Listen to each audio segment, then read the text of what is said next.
Welcome back. Pieces of a Woman began streaming on Netflix over the weekend. Matt Perrin gives us his take on the film in your Monday Movie Musings. Welcome to another Monday. So I was all set to go to the theater this weekend and see Tom Hanks in News of the World, and then Friday I saw the 5,000 new cases number and thought, well, there has to be a new streaming movie. And lo and behold, there was.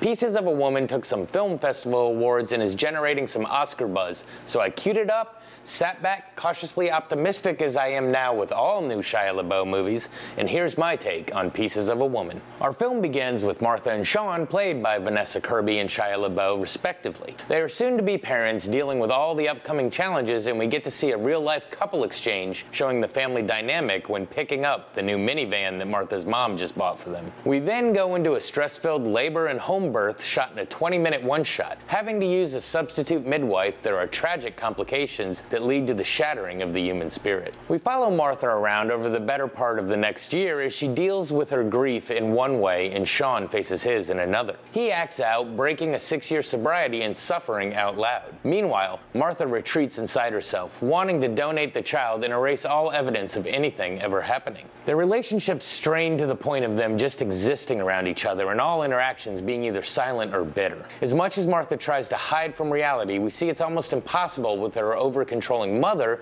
played by Ellen Burstyn, constantly reminding her of what happened either directly or indirectly. As the movie progresses, we see Martha having to confront her grief truly alone. At the same time, the midwife is being brought up on charges and Martha is forced to appear at her trial. We as the audience see what truly breaks a person and wonder if certain wounds can never be healed despite the passage of time. Through metaphors of literal bridges being built and the life cycles of apples, we see our characters progress in one direction or another, all the while doing our absolute best to see this one through to the end. So, what to say about this one? Did you watch Marriage Story and wish it was darker? When you saw Manchester by the Sea, was your first reaction, man, that was a fun watch? Then this is the movie for you. Don't get me wrong, the movie itself is fantastic. It's just gut-wrenching and super hard to watch to the point that I am not planning on a second viewing. That being said, this has award season written all over it. The first act tragedy is a long one-shot that leaves you as exhausted as the birthing mother, and even though you know what's about to happen, it still manages to pull the rug right out from under you. It's hard for a filmmaker to capture pure grief, but this movie does it perfectly.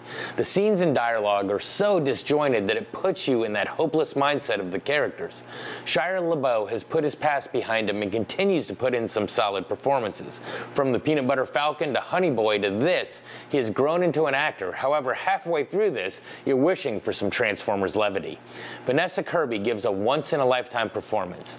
Ellen Burstyn does okay up until the third act when she delivers a monologue that may as well be captioned, "Just hand me the Best Supporting Actress statue."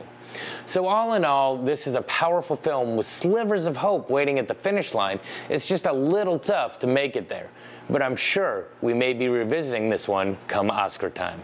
This has been your Monday Movie Musing. Back to you.